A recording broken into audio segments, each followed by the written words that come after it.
네, 오전 설교 시작하겠습니다. 우리 지난 수요일 날 혹시 동영상을 보신 분은 하나님의 관점 찾기에 일곱 번째로 마카비 혁명을 통해서 성경을 본다라는 얘기죠. 정확히 표현하면 마카비 혁명이라고 하는 성경에는 나오지 않아요. 이 신약과 구약과 신약의 중간 400년 기간 동안에 있었던 이스라엘의 역사 가운데 있는 이 마카비 혁명을 통해서 이제 하나님의 관점을 좀 보겠다라는 얘기인데, 제가 왜 이 주제를 선택을 했느냐면, 역사는 늘 이렇게 돌고 돈다, 회전문과 같다라고 하는 그런 얘기를 하잖아요. 근데 이게 제가 지지난 설교에 영적인 구도를 이렇게 말씀드리면서, 영적인 구도가 현실적으로 이렇게 공식을 가지고 계속해서 회전하고 있다라는 것을 설명을 드리려고 그러는 거예요. 지금 뭐 예를 들어서 우리나라의 근현대사를 놓고 다 갖다 짜맞추면 얼마든지 맞출 수가 있겠지만, 그렇게 되면 여기 있는 여러분뿐만 아니라 이 동영상을 보는 사람들이 굉장히 해석이 분분할 거예요. 왜냐하면 지금 우리가 숨쉬고 살아있는 이 상황에서 역사가 흘러가는 것은 모두가 다 느끼는 감정이 다르잖아요. 그해 겨울은 따뜻한 사람도 있고요. 그해 겨울은 죽도록 추운 사람도 있어요. 그해 여름은 정말 죽도록이 아니라 그러다가 지쳐서 죽은 사람도 있고, 그 여름은 그렇게 덥지 않은 여름도 있다고요. 그것처럼 이게 역사는 우리가 죽고 나서 후대가 판단하는 거예요. 그래서 현실적으로는 이해 득실이 너무 많이 달라서, 그러니까 지금 있는 이 사건들을 여기다 갖다 집어넣는 건 할 수는 있지만 공식이 나와 있으니까, 그러나 그거는 논란의 여지가 커서 개인의 몫으로 드리려고 그러고, 그러면 어떤 것을 스탠다드로 놓고 볼까 그러다가 그나마 성경에 적시는 안 돼 있어요. 이거다라고. 마카비 혁명이 왜 일어났고 어떤 과정 통해서 어떻게 망했다라고 하는 것은 없지만, 나름대로 그래도 자세하게 나와 있고 성경과 한두 가지가 연결되는 것을 맞춰서 이 얘기를 좀 하다 보면, 제가 드린 영적인 구도가, 보이지 않는 세계의 전쟁 구도가 여기에도 이렇게 현실로 드러나서 이렇게 시작되고 이렇게 마무리가 돼서 이런 결과를 낳았다. 특히 이 마카비 혁명을 제가 이렇게 선택한 이유는, 마카비 혁명이 끝난 뒤에 예수님이 오세요. 그렇기 때문에 이게 중요한 거예요. 우리에게 굉장히 중요한 거예요. 예수님이 오셔서 이들의 이 한 100년 정도의 이 뭐랄까요, 유혈 혁명을 어떤 각도에서 봤느냐라는 거예요.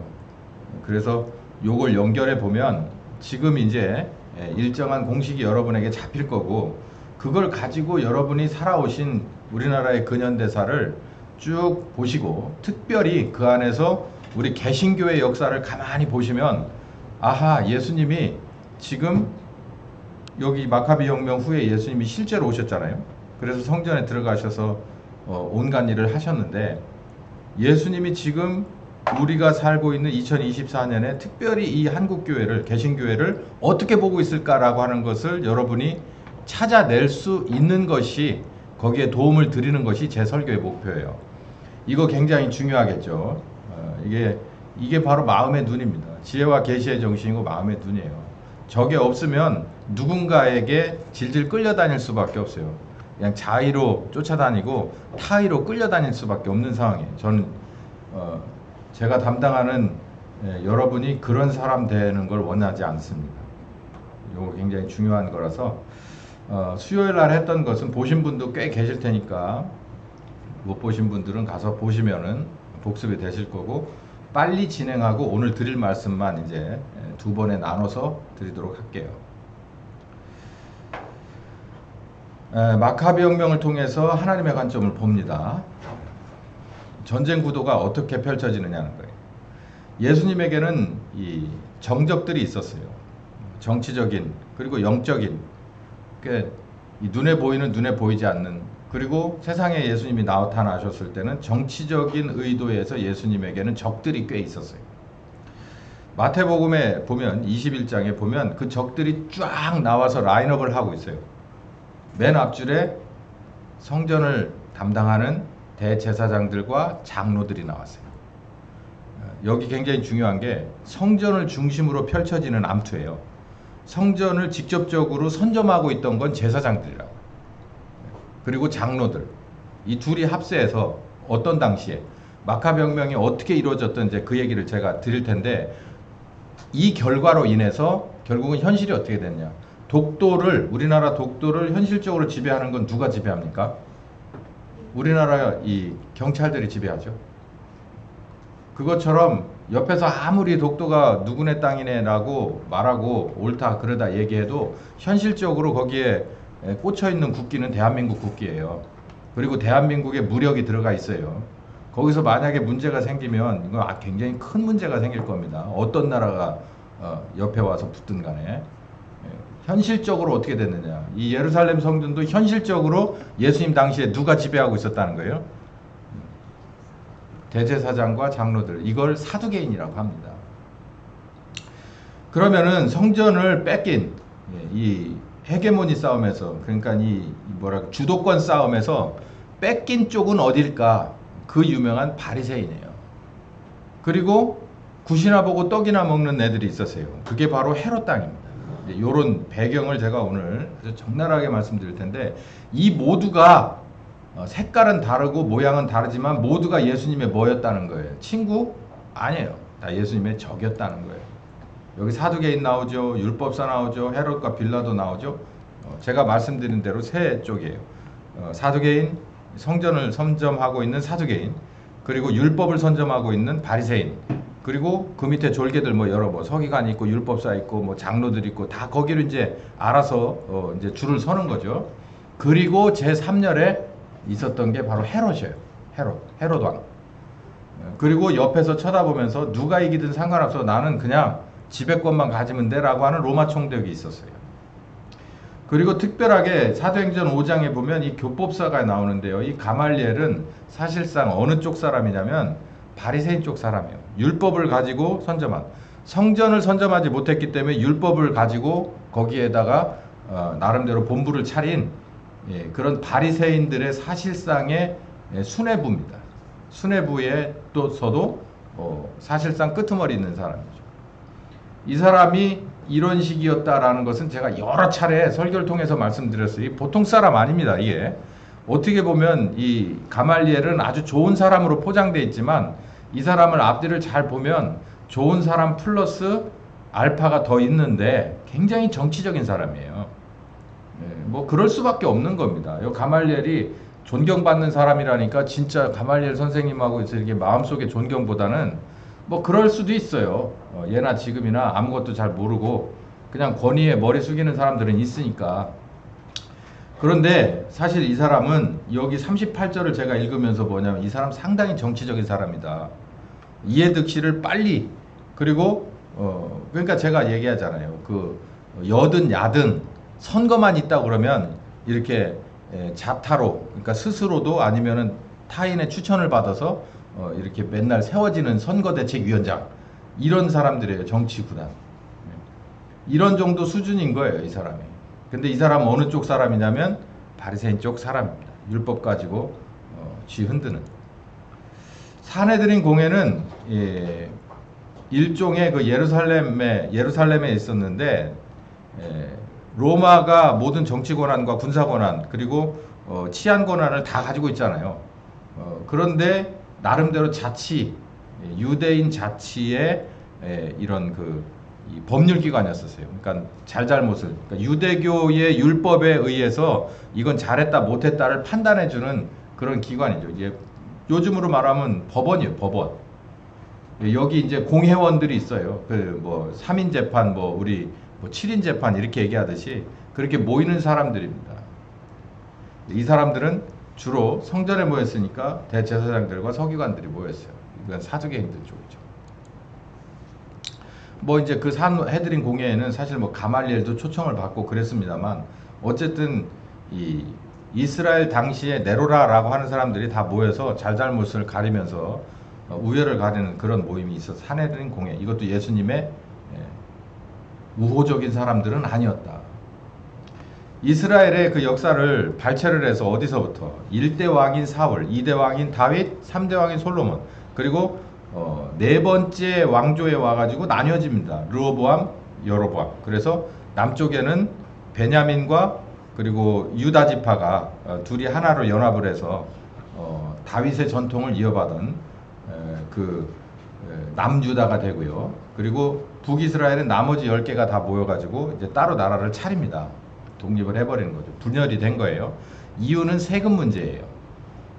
여기 사울은 베냐민 지파고 다윗은 유다 지파인데 다윗 왕 때 우리 유다 지파는 세금을 면제해 주겠어 라고 하고 솔로몬 때 이걸 굳혀버렸는데 르호보암 때 내려가가지고 우리도 그렇게 해야지 라고 생각하니까 나머지 10지파에서 사람을 보낸 거예요.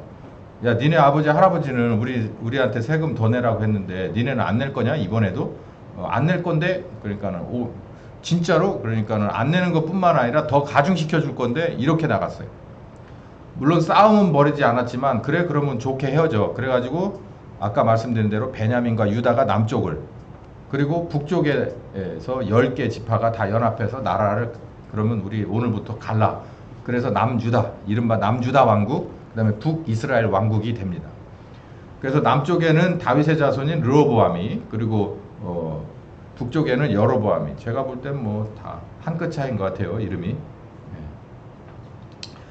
이렇게 해서 분열이 되고 결국은 파멸의 길로 가다 결국 요거 제가 안 고쳤네요. 722년에 아수르에게 망하고 북이스라엘은 그리고 남유다는 586에 바벨론에게 망해버립니다. 망할 수밖에 없었어요. 잘한 짓이 없었으니까. 그래서 하나님이 그냥 허락했어요. 아수르에게 그리고 바벨론에게. 그래서 사실상 통일이 됐네. 이 둘이 식민지로 통일이 됐는데 그걸 또 누가 홀랑 잡아먹었냐면 여러분 아시다시피 그리스의 정복자 알렉산더 대왕이 와서 그 일대를 다 통일해 버렸어요. 그러니까 뭐 아수르 미리 망했지만 바벨론과 싸워서 그리스가 이깁니다. 그러니까는 바벨론이 접수하고 있던 이스라엘 왕국을 남북을 전부 다 누가 갔냐면 그리스가 갔죠. 자, 그리고 나서 나중에는 이제 이 로마가 또 그리스를 또 차지하고 이기거든요. 그런데 그 사이에 그러니까 그리스에게 사로잡히고 그리고 새 주인을 맞이하고 그리스라는 새 주인을 맞이하고 그 다음에 로마라고 하는 새 주인을 맞이하기 전에 여기 보면 166년에서 63년 BC는 거꾸로 가요. 그러니까 대략 보면 한 100년 정도라고 보면 되겠죠. 100년 동안 이스라엘이 발끈했던 적이 있어요. 그걸 이름하여 유다 독립시대라고 말하는데 그 독립시대를 좀 더 자세히 말하자면 이제 독립운동 시대, 말하자면 우리로 보면 독립운동 시대. 마카비라고 하는 그 일가가 온몸 다 바쳐 목숨 다 바쳐 일가의 목숨 다 바쳐 독립운동을 주도하던 시대가 있었어요. 그 시대가 지나서 그 사람들이 결국은 왕조를 세우고 다윗 왕조가 이제 끝나고 뭐 이제 모든 왕조가 다 끝난 상태에서 왕조가 다시 시작됐는데 그게 하스몬 왕조라는 거예요. 성경에 안 나왔으니까 여러분 들어보지 못했을 거지만 이스라엘의 역사 가운데서 이게 굉장히 중요한 데입니다. 그러다가 결국은 이 하스몬 왕조 끄트머리에 가서 로마 이 폼페이우스 아주 유명한 왕이죠. 이 폼페이우스에게 망해버려요. 그냥 꼴 좋게 망해버립니다. 그게 언제냐면 BC 63년. 예수님 오실 때 다 되네. 그러니까 예수님이 오실 당시는 로마에게 식민지 잡힌 지 얼마 안 됐을 때, 반세기 정도 됐을 때 예수님은 오신 거예요. 그러니까 반세기 정도 안 됐으니까 로마의 그 서슬이 펄을 대로 펄었고 그리고 안정되지 안 된 아직은 불안정한 로마의 식민지 상태에서 예수님이 오셨겠죠. 뭐 대략 20년에서 33년 정도 보는데 예수님이 그러면 AD 1년을 그 정확하지 않아요. 살짝 플러스 마이너스가 있습니다. 그래서 대략 한 30년에서 40년까지 예수님은 이 십자가에 죽으실 때까지 그 기점을 BC 한 20년, 30년 혹은 AD 이렇게 해서 봅니다. 넓게 봐요. 어디라고 탁 찍어서 얘기할 수는 없어요. 이 기록 자체가 그렇기 때문에. 그러다가 결국은 여러분 아시다시피 예수님이 예루살렘은 앞으로 망해버릴 거야 라고 했는데 AD 70년에 로마 장군 티투스 장군에게 완전히 이스라엘이 돌 위에 돌 하나 남지 않고 다 깨져버리죠. 이 마사다 항전 같은 경우는 상식적으로 아는 분도 계실 텐데요. 이스라엘 이 모든 사람이 이 요새에서 전부 자살로 끝나버리게 되죠. 결국 이스라엘은 사실상 완벽하게 망해버렸어요. 그래서 이스라엘의 국기는 내려간 거죠. 자, 여기 우리가 봐야 될 땐 여기입니다. 그리스에게 식민지 잡히고 로마에게 잡히기 바로 직전에 그때 한 100년 동안 이스라엘이 한번 발끈했던 적이 있는데 그때 역사를 좀 공부하는 거예요. 독립유대 시대, 이스라엘이 그러니까 독립하려고 무지내를 쓰던 시대, 그리고 사실상 독립을 했던 시대. 이유가 뭐냐? 이 그리스가 식민지를 잡고 있었는데, 헬라죠. 그리스가 식민지를 잡고 있었는데 얘네들이 이스라엘의 영린을 건드렸어요. 그 이스라엘의 영린이라는 건 항상 성전에 있어요. 성전에. 제사에 있었다고. 성전은 제사하는 데잖아요. 제사를 드리는데 제사에는 항상 법이 있지 않습니까? 그 레위기에 법이 있고 출애굽기에도 제사 어떻게 하라고 하는 법이 다 있고 이들이 손에 쥔 게 사실상 율법 가지고 있으면서 하는 게 맨 제사거든요. 하여간 제사가 뭘 의미하는지도 모르지만 하여간 자존심인 거예요. 우리나라도 마찬가지잖아요. 지금도 제사 드리는 분 있잖아요. 그 의미가 뭔지 알고나 드려요? 잘 모르겠어요, 저는. 제사를 드려본 적이 한 번도 없기 때문에. 근데 제가 이렇게 얘기하면 좀 넘겨짚는 것 같지만 그냥 요즘 날의 제세대가 제사를 주도할 텐데요. 어디나. 제사 뭐 알고 지냅니까? 그거 제대로 알고 하려면 성균관 대학 가서 좀 교양 과목이라도 들어야 되는 거 아닌가? 그 뭐 때문에 드리기 시작했고 왜 드리고 실제로 뭐가 우리에게 좋고 나쁜 거가 있는 건지 정확하게 이렇게 누군가가 이렇게 하는 걸 좀 듣고서 집집마다 장손들은 그걸 해야 되는, 옛날에는 했겠죠. 서당에서 가르쳐주고. 근데 없잖아요. 습관 아닌가? 그리고 교회하고 반대하고 싶어서 우린 제사 지내야 돼. 그래야 교회하고는 반대가 되니까. 그런 거 아닐까? 저 어렸을 땐 그런 분들이 꽤 있었다. 요즘은 없겠죠. 그랬다. 억하심정 갖고. 이스라엘도 마찬가지예요. 가만히 보면 제사를 왜 지내는지도 몰라요. 아이고 김 목사 어떻게 그런 얘기를 함부로 할 수가 있지? 아, 예수님이 성전에서 제사 지내는 그 제사장들한테 한 거 보세요. 니네가 의도를 아느냐 이거죠. 홀랑 뒤집어 버렸잖아요. 발끈 뒤집어 버렸잖아요. 채찍 먹고 가지고 두들겨 팼잖아요. 이건 뭐 채찍을 묶어서 팼다는 거는 사람 취급을 안 했다는 얘기예요. 채찍으로 때리는 건 사람을 어떻게 채찍으로 때려요? 더군다나 성전에서 제사장들을요. 제사 드리러 온 사람들 어떻게 채찍으로 때립니까? 그거는 짐승 취급했다는 거죠. 소나 염소 기르다가 갑자기 밭에 들어왔을 때 그냥 가요. 얘 이놈 새끼 이렇게 하고 가지 않습니다. 손에다가 뭘 들까요?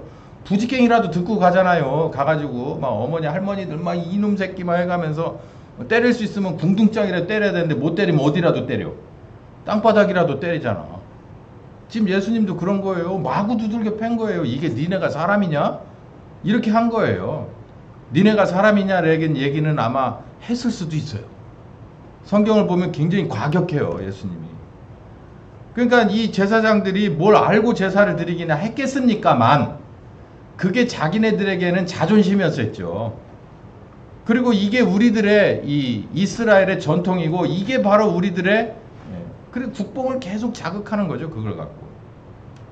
그러는데 그걸 알고서 그냥 로마나 이런 애들처럼 그냥 적당히 그냥 쥐었다 폈다 쥐었다 폈다 해주면 좋은데 그리스가 그게 아니고 야 웃긴 소리 하지마. 니네 종교하고 우리가 더 크거든. 우리가 세거든. 그러니까 우리가 제사 드리라는 대로 가이드라인 정해준 대로 야 제단을 좀 고쳐. 그리고 제물도 야 니네는 돼지를 제사로 안 지낸다며? 부정한 짐승이라며? 그런 게 어딨어? 그 말도 안 되는 미신이야. 그러니까 제사를 드릴 때 돼지고기도 갖다 써. 그 피도 갖다가 뿌려. 그러니까 이게 막 가만히 있을 수가 없는 거예요. 그런데 여기서도 우리나라 신사참배할 때 장로교단에서 대부분의 목사와 교회는 그냥 그게 문화적인 의식이니까 하자 그래서 했고 절대 못한다라고 하는 분들이 있죠. 그래서 교단도 나중에 갈라지잖아요. 장로교단. 절대 용서 못해 니들. 그래가지고 여기서도 마찬가지였어요. 절대 우리는 그걸 받아들일 수 없다라는 소수가 있었고 대부분은 그냥 먹고 살라니까 그냥 그래 니네가 새로운 주인이니까 하라고 할게. 그러고서 하는 사람들이 있었단 말이에요. 근데 여기 어떤 사람 하나 있냐면 이 마따디아라고 하는 사람은 제사장입니다. 제사장은 어떤 지파 사람이죠? 레위죠. 레위. 이걸 기억해 두세요. 레위 지파의 제사장 하나가 발끈하고 일어났어요. 예루살렘 북쪽에 어디 조그만한 그 지역의 제사장이었던가 본데 이 사람이 나는 절대 못해. 그리고 나서 자기 차례가 됐어요. 제사장이니까 제사를 드려야 되는데 맨 앞줄에 서서 이렇게 앞치마하고 나가서 해야 될 일이 있는데 옆에 와가지고 보는 거야. 감독관이 와가지고 우리가 시키는 대로 하나하나 보는 거죠. 안 하면 이제 지적하고 이제 뭐 벌을 주겠죠. 그러니까는 보란 듯이 거기서 그냥 그 왕의 대리인을 그냥 죽여버립니다. 죽여버리고 가만히 있으면 잡혀가니까 산으로 도망가요. 이게 이제 소동이 벌어진 거예요. 소동을 넘어서 사실 큰 사건이 된 거죠. 그래 가만히 있겠어요? 기다렸다는 듯이 이제는 뭐 체포를 하겠다는 등 성전을 폐쇄하겠다는 등 이래서 이제 아주 온 나라가 시끄러운 상황이 되니까 여기에서 두 종류로 또 사람이 쫙 갈라집니다. 위기가 딱 되면 항상 두 종류예요. 중간은 없어요. 잘못했어. 그렇게까지 하면 안 되는 거였어. 이렇게 얘기하는 다수가 있고 그건 아니지. 내가 그 제사장이었어도 나래도 그렇게 했을 거야 라고 하는 그 동조하는 세력이 있어요. 여기 보면 제가 형광색을 썼죠. 하시딤이라고 하는 일명 하시딤 경건한 사람들의 이 사람들 버전인가 보죠. 하시딤이라고 하는 사람들이 누구 편을 들었냐면 이 마따디아 편을 들읍니다. 나도 경건하게 섬기려니까 어쨌든 율법을 똑바로 지켜야지. 우리가 나라가 이 모양이 된 것은 율법을 똑바로 지키지 않아서 하나님께 벌 받는 거야. 이렇게 생각하면서 어찌됐든 간에 우리가 식민지가 잡혔어도 하나님의 율법은 똑바로 지켜줘야 된다라고 하는 올곧은 사람들이 누구 편을 드냐면 이 마따디아 편을 들어요. 그래서 이제 바야흐로 독립전쟁이 일어나기 시작합니다. 마따디아는 결국 독립전쟁 하다 죽었고요. 그 아들들이 꽤 여럿 있었는데 그 아들들이 나서 가지고 전과를 많이 올려요. 그래서 세 번째 아들인 유다가 나와서 예루살렘 전체를 탈환합니다. 그러니까 그리스를 전부 쫓아내버려요. 그러니까 아버지는 밤중에만 나와서 이렇게 이 게릴라전을 했다면 이 유다는 밤중이 뭔 소용이요? 그래가지고 전면전을 벌여가지고 예루살렘 성전에서 내쫓아 버려요. 그래서 예루살렘 성전을 탈환하고 이 하누카 우리 그 아까 말씀하신 맥추절 뭐 이렇게 절기 있잖아요. 그 절기 가운데 현재 이스라엘이 이 하누카 축제를 하죠. 이게 바로 마카비 때 이 걸어서 세계 속으로 이런 거 이스라엘 편을 보시면 이거 나올 거예요. 지난번에 제가 봤어요. 이 하누카 축제 하는 거. 이거에 대한 그 배경이 바로 여기 있죠.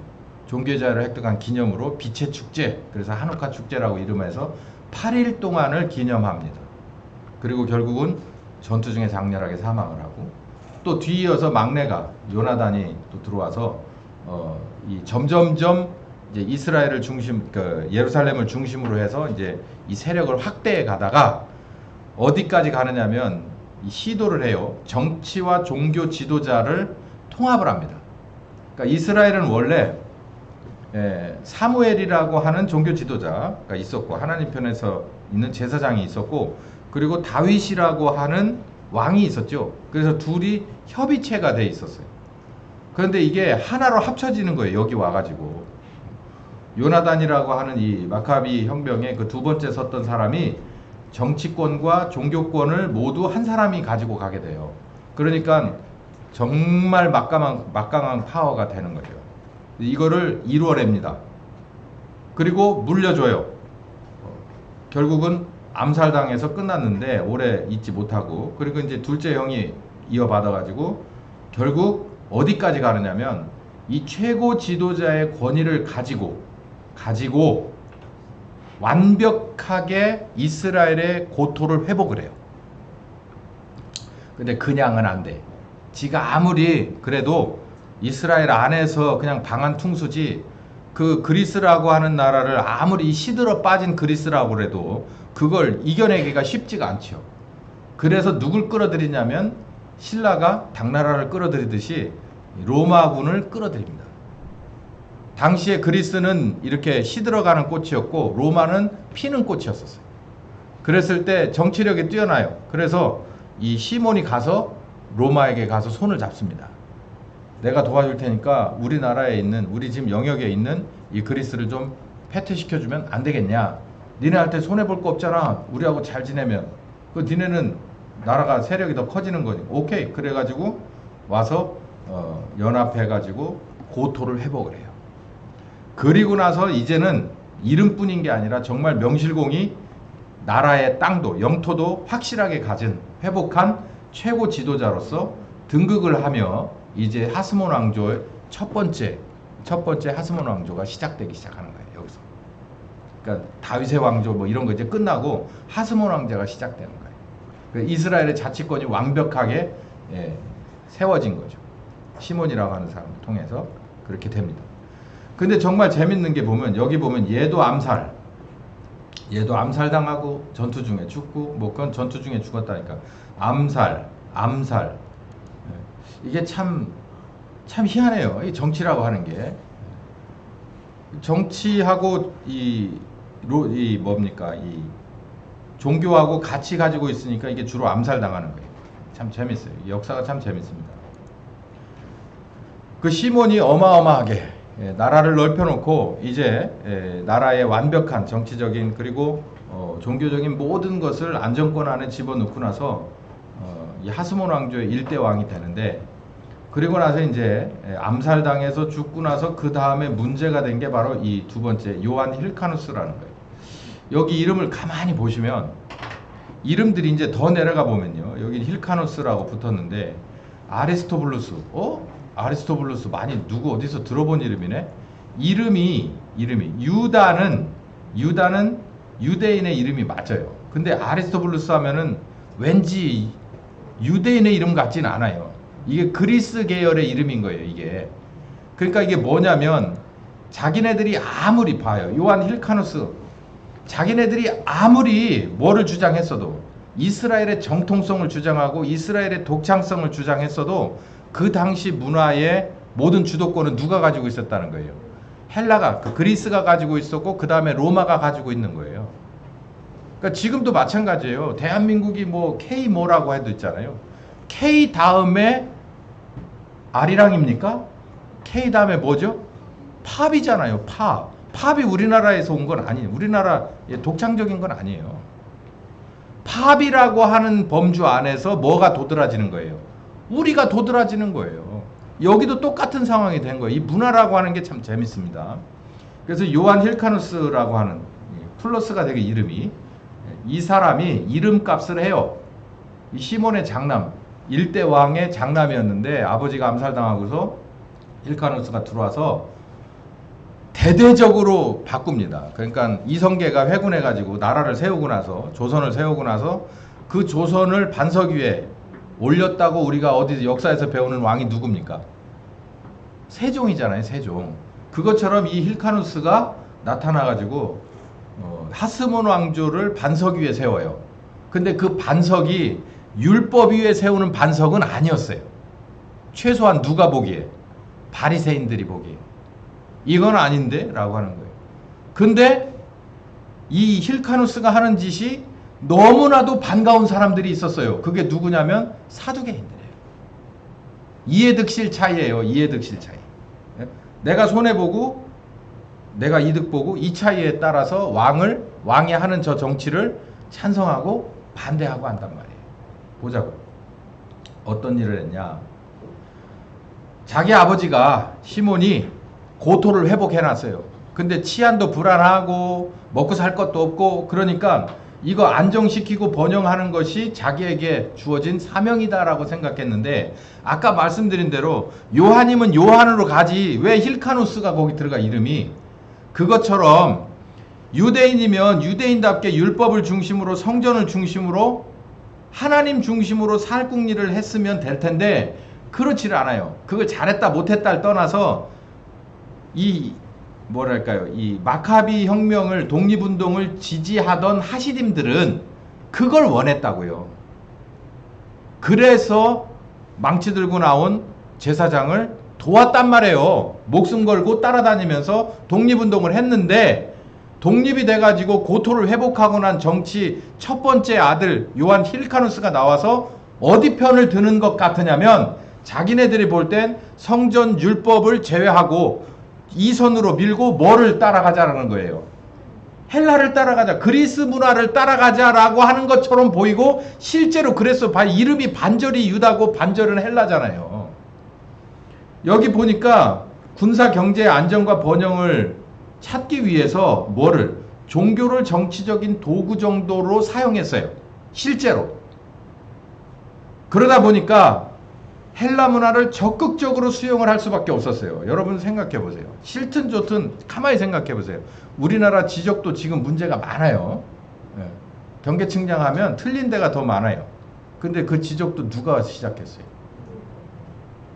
징글징글하게 싫은 저 나라가 시작했어요. 여기 빵의 명장 계시죠? 빵 명장이신데 어디서 대부분 배워왔을까요? 우리 옛날 분들? 일본에서 배워왔어요. 아니에요?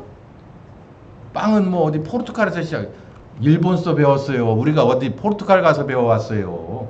말도 안 되는 소리요. 우리 자동차 기술 어디서 들어왔을까요? 독일에서 들어왔을까요?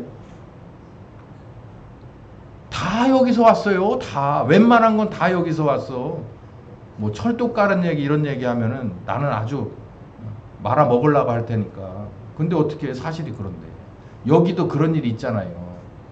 그래서 제가 우리나라의 근현대사를 여기다 대입시키고 싶지 않은 게 뭐냐면 이해득실 문제. 제가 여기서 말씀드리는 게 이해득실이에요. 이게 싫은 사람들이 있었다. 근데 반대로 이게 좋은 사람들이 있었어요. 싫은 사람은 아까 말씀드렸듯이 하시딤 일파는 싫어했어요. 왜냐하면 목숨 걸고 우리가 일어난 이유가 하나님의 율법과 성전이 올바르게 작동하는 것을 보고 싶어서지 이런 헬라 문화가 들어와가지고 이름도 바꾸고 이런 기술이 들어오고 법제가 들어와서 뭐 경제적으로 좀 안정될 수도 있고 뭐 이러지만 우리가 그걸 원한 것은 아닌데 반대로 하나님의 율법과 성전은 소외되잖아.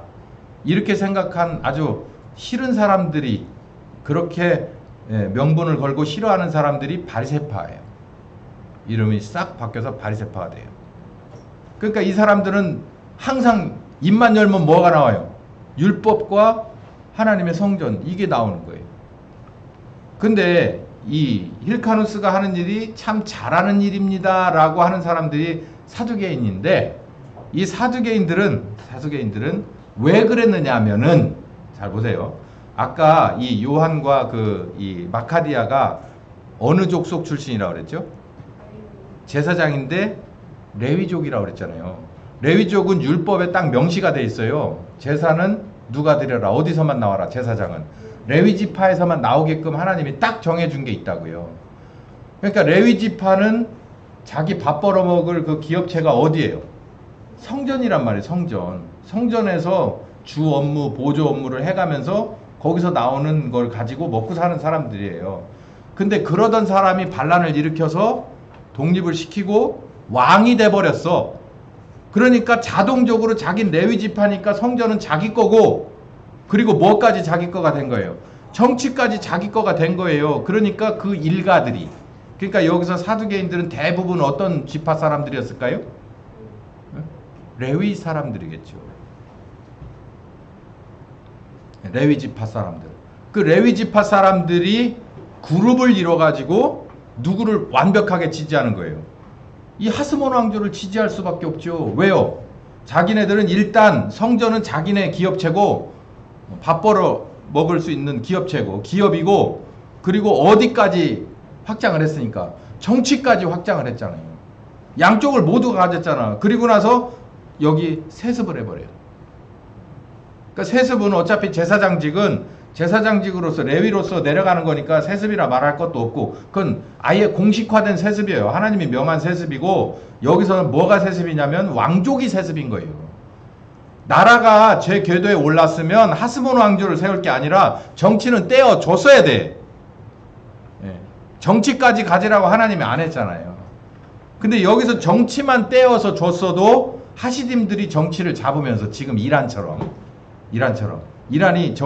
이 정교가 분리돼 있어. 정치는 지금 어제 뉴스 보니까 이 헬기 타고 가다 떨어져 죽은 사람 보궐선거를 해가지고 총리가 나왔고 그리고 종교 지도자는 여전히 그 그룹 안에 들어 있어요. 둘이 같이 견제 세력이며 그래서 이란을 끌고 가거든요. 여기도 사실 그렇게 했어야 되는데 이 왕족을 제사장과 겸직하면서 이걸 세습을 해버려요. 그러니까 하스몬 왕조라고 하는 건 왕으로서 존재하면서 성전까지 자기 거가 돼버린 거죠. 그러니까 막 힘이 어마어마하게 돼요. 여기 앞에 반기를 들 수 있는 사람은 그나마 독립운동을 도와줬던 바리새인들이니까 거기에서 말을 했지, 나머지 것들은 그냥 머리 숙이고서 따라갈 수밖에 없어요. 더군다나 막 나라를 안정시켰잖아요. 예? 여기 보면 우리나라 역사 가운데도 이런 때가 있었어요. 근데 여기서 특이한 것은 침례 요한이 나왔던 에센파입니다. 이게 이제 광야로 들어간 그 경건주의자들인데요. 그걸 에센파라고 얘기해요. 이 사람들을 그 중에서 이제 예수님 당시에 침례 요한이 이 전통에 있던 공동체가 나온 건데, 이 에센파가 원래는 바리새파의 일족이었다가 바리새파가 꼴 보기 싫어서 나와서 광야로 들어가 버린 사람들이에요. 그러니까 이 제5열이 하나 오열이 아니라 제3열이 하나 생긴 건데, 이 에센파를 주목할 필요가 있는 게 침례 요한이고, 사실 예수님이 침례 요한은 완벽하게 인정을 합니다. 선지자 중에서 가장 큰 자라고 얘기를 해요. 그리고 침례 요한이 속해 있던 에센파도 같은 값으로 올라가는 거예요. 그러니까 에센파 정도는 나름대로 예수님이 호의적으로 평가를 했는데, 에센파가 사실 나온 것은 어디다? 바리새파다. 그러니까 뭘 우리가 유추할 수 있냐면, 아니지, 예수님 당시에 그런 현상이 드러났으니까 이 바리새파 사람들이 이 힐카누스하고 같이 편먹은 사두개인들과 서로 적대적인 관계를 유지했던 이유는 뭐겠어요? 뭐 때문에 그랬겠어요? 율법과 성전 문제였을까요? 그게 아니에요. 그걸 누가 알았어요? 이 안에 있던 순수한 사람들이 알고 환멸을 느끼고 나와버린 거예요. 야, 니네 말로는 맨날 하나님 율법 얘기하고 성전 얘기하고, 그런데 니네 진짜 그런 거 같지 않아? 니네하고 같이 있다가는 나까지 더러워질 것 같아서 우린 떠난다. 그리고서 광야로 들어가 버렸어. 그게 에센파예요. 그러니까 사실 이 바리새나 이 사두개는 사실은 똑같은 애들이에요. 종교와 행정 주도권에 관해서 다툼을 벌이는, 하나님과 율법, 성전 등을 가진 이런 명분에 불과하고 사실상 권력 헤게모니 게임이에요. 그걸 우리는 여기서 알 수가 있죠. 시간이 한 12시가 다 됐네요.